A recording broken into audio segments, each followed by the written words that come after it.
All right, chapter 6 is about quadrilaterals, which are a type of polygon. So before we actually get into the quadrilaterals, we want to talk about basic properties of polygons. Um, Triangles are also a type of polygon. They have 3 sides. Quadrilaterals are the type of polygons that have 4 sides. Polygons can have any number of sides, but they have to meet certain conditions to be classified as a polygon. So polygon is a closed and rigid figure.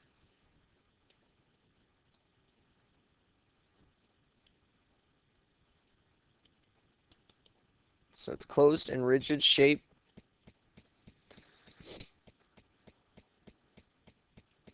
And it's going to have sides, and each side is only allowed to intersect 2 other sides. So each side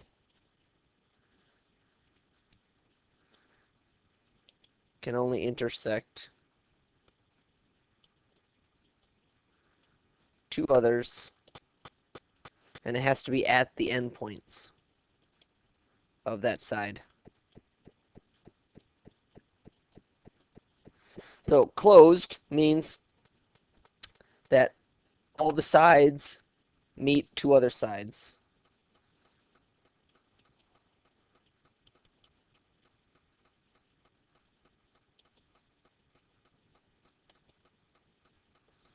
So closed, this would be a closed figure. This is not a closed figure. It's open. This side, these 2 sides here are not meeting 2 other sides. So it has to be a closed figure. It has to be rigid, which means no curved lines, no curved sides. Okay, so that is not a polygon. As long as I have straight sides, okay, that could be a polygon. Only 2 sides are going to meet at each vertex, so you can't have, more than one side coming off of a vertex. Okay, so this whole shape here is not a polygon, but we could look at it as 2 combined polygons, as a triangle and another triangle. There's 2 broad categories of polygons. There's a convex. A convex polygon is when no diagonal that you make is going to go outside of the shape. Okay, so all diagonals are on the interior of the shape. Concave means that at least one diagonal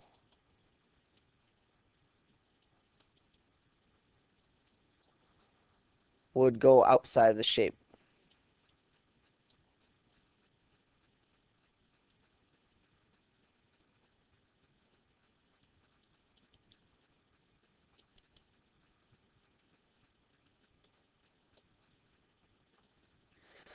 So convex would be kind of any of these standard ones that we have. Okay, that's convex, because if I were to draw in all of my diagonals, okay, a diagonal just goes from one vertex to another one.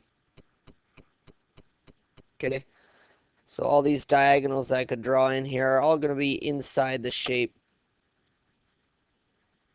Okay, a concave polygon is going to look like it's closing in on itself.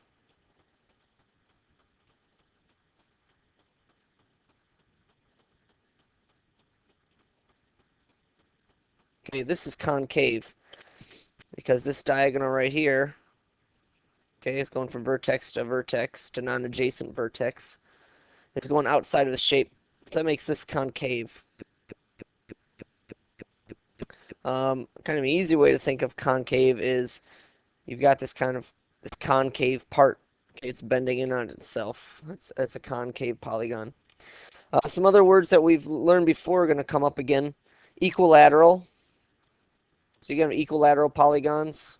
That means all the sides are congruent. Equiangular. All the angles are congruent, and you can have regular, which means all the sides and all the angles are congruent. Here's some names of polygons. You are responsible for knowing all of these. Triangle has 3 sides, and there's a total of 180 degrees in a triangle. A quadrilateral has 4 sides, okay, and if you think about it, a quadrilateral, 4 sides, I could turn that into 2 triangles, so I'm going to have a total of 2 triangles. So that'd be 360 degrees. Okay, so I'm going to have 2 triangles, 180 degrees in each one, for a total of 360 degrees. A pentagon, okay, so that's 5 sides. Okay, doesn't matter what it looks like, it has 5 sides. I could make 3 triangles out of a pentagon. So 5 sides, 3 triangles. Each triangle has 180 degrees. That's a total of 540 degrees. Okay, so hexagon has 6 sides, which means I could make 4 triangles in there. Each one has 180 degrees. So this is a total of, 720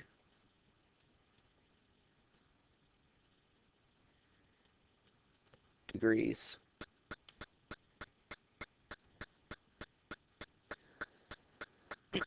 So a heptagon has 7 sides. So I can make 6 triangles. Oh wait, I can make 5 triangles inside of a heptagon. Times 180 degrees. That would be a total of 900 degrees. Okay, now I want you guys to fill in the rest of these for some of the interior angles. Octagon has 8 sides. Nonagon has 9. Decagon has 10. A dodecagon is 12. So there's not a name for an 11-sided polygon. And anything that doesn't have a special name, so anything that's outside of this, so like an 11-sided shape, you'd call it an 11gon. Okay, a 13-sided shape is a 13gon. Okay, now if you notice, there's a formula to find out how many degrees are in these shapes. A hexagon had 6 sides, and I took 4 times 180 to get how many degrees it was. Heptagon had 7 sides, I took 5 times 180. So whatever the number of sides is, so if I have n sides, I'm going to take n and I'm going to subtract 2 from it, and then multiply that by 180 degrees to get the total number of degrees that is in my shape. And we could do this for any shape, so I could do a 37gon, would have a total of 37 minus 2 times 180 degrees. So it's going to be 35 times 180, which is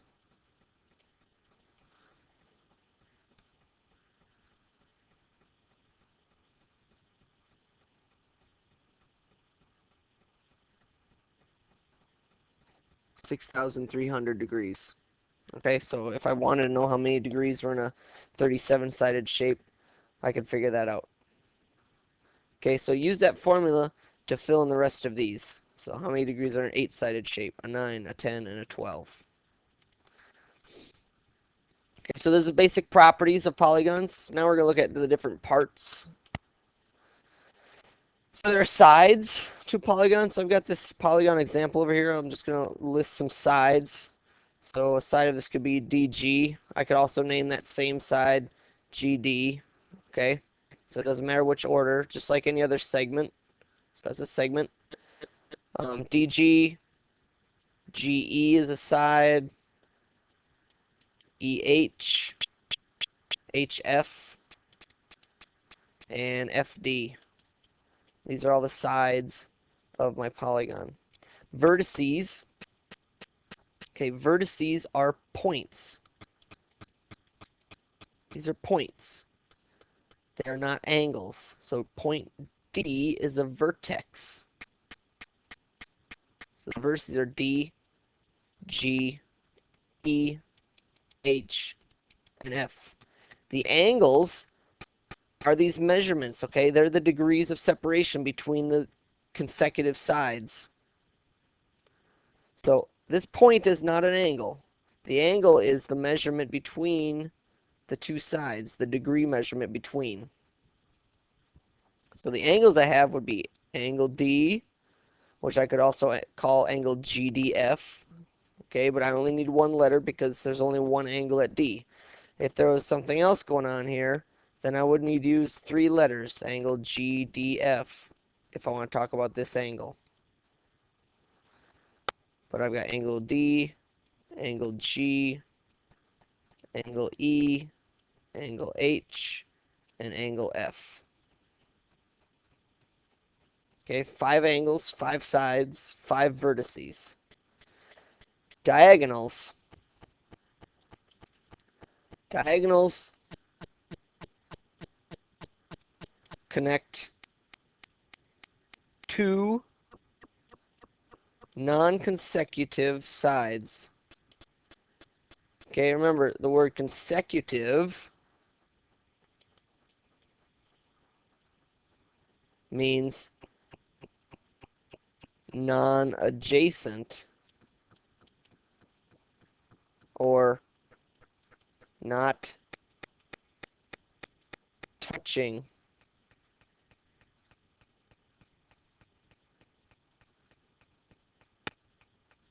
Okay, so consecutive sides would be like DG and GE. So these two sides are consecutive because they touch, they share a vertex, okay? Or they share an endpoint. Those are consecutive sides. So if I want to draw a diagonal, I need to draw a line that connects two sides that aren't already touching. Okay, that's a diagonal. That's a diagonal. Let me get the line tool in here.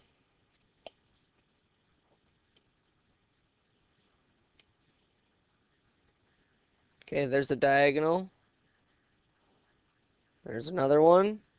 Okay, I could put some more in here. There's one. There's one.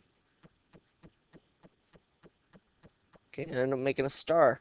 So this shape has a total of 1, 2, 3, 4. I've already counted this one. 5. 5 diagonals. 5 sides. 5 vertices. 5 angles. 5 diagonals.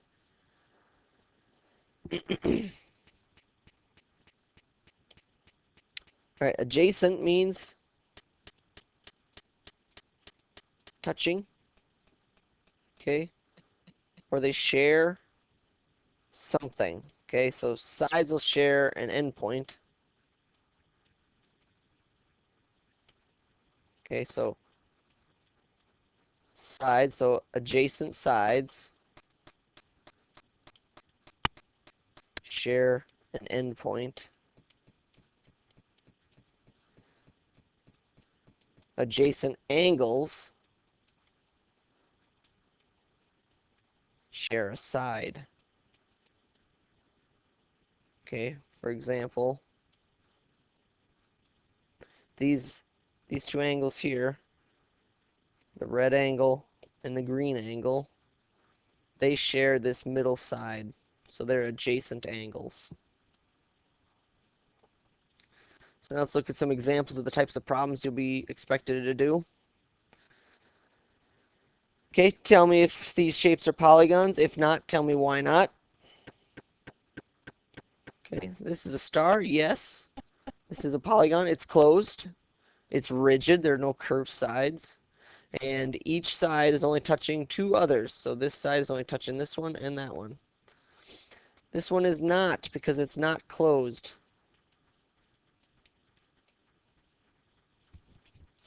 This one is not because it's not rigid. This one is. Okay. These both are concave polygons. Okay, here I would have a diagonal outside. Here I would have a diagonal outside. Name the polygon according to sides and with letters. All right, so according to sides, I have 1, 2, 3, 4, 5, 6, 7 sides. That makes this a heptagon. If I want to be more specific, I could call this a concave heptagon. Okay, because again, I'd have some diagonals that are going outside of the shape. If I want to name it with letters, the way you use the letters to name this, you have to go in order. So if I start at H, I have to list the letters that go from H in that order. So I go H, F, T, Q, R, B, V, or I could go H, V, B, R, Q, T, F. I could start at any one I want. So I could start at T and go T, Q, R, B, V, H, F, or I could go T, F, H, V, B, R, Q. Doesn't matter. You just have to have them in order.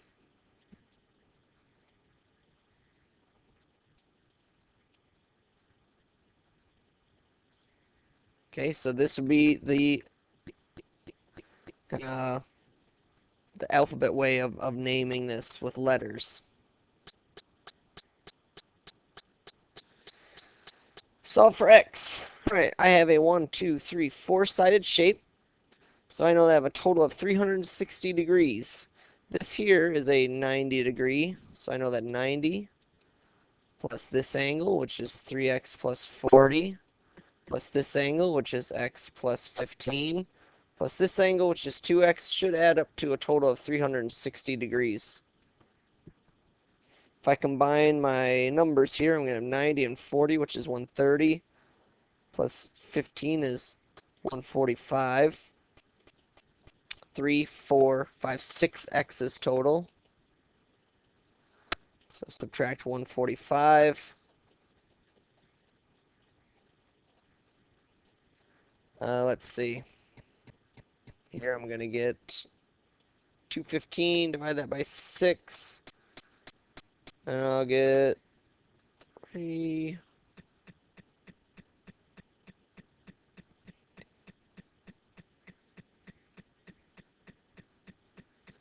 35. So it'll be 35.16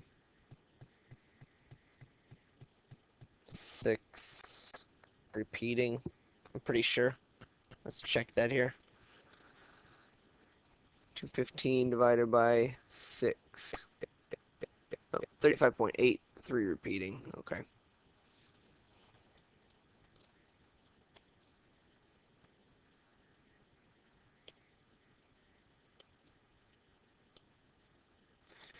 So that's what x would be. Okay, and that's the type of thing you'll have to do. If I had, a 5-sided shape, okay, then I'd add up all the angles and have it equal to 540, or whatever you determine that the total is in each shape.